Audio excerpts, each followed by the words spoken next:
Hello, fifth grade. Today we are going to be reading Thursday's article from Scholastic News. Are we ready for driverless cars?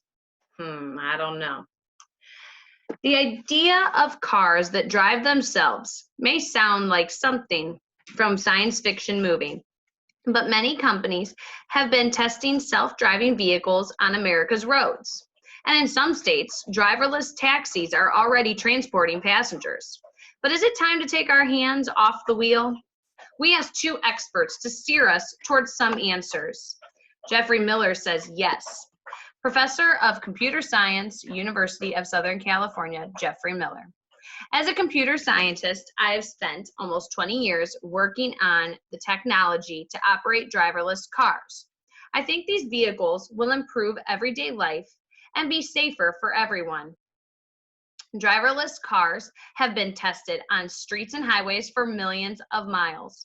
Every mile has taught us more about how to improve the technology to keep people safe. As a result, driverless cars are much safer than human-driven cars. More than 90% of car accidents involve human error. But we'll never have to worry about a self-driving car getting tired or distracted. These cars will improve the lives of so many people, especially those who aren't able to drive. It will be much easier for people with disabilities and the elderly to get around. And then the other side, no. This is Kathy Chase, President, Advocates for Highway and Auto Safety. For 15 years, I've worked to make cars and roads safer. About 40,000 people die in a car crash in the US every year. One day, driverless cars may help lower that terrible number, but not for a long time. There have been several accidents involving these types of cars. In one case in Arizona, a self-driving test vehicle struck and killed a pedestrian crossing the street. The technology just isn't ready yet. For example, self-driving cars can't handle certain weather conditions. They rely on cameras and sensors to help them see the road.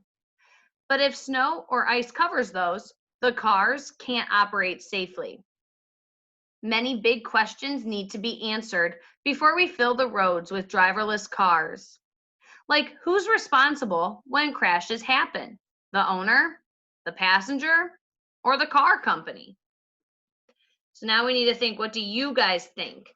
You're going to have an essay that goes along with this today. It needs to be at least 3 paragraphs stating your point of view. There's a graphic organizer to help you get your thoughts organized. Make sure that paragraphs have at least 5 sentences, that you have an intro paragraph, you have detailed paragraphs in the middle, and you have a concluding paragraph in order to get full points. I hope you have a great day, 5th grade.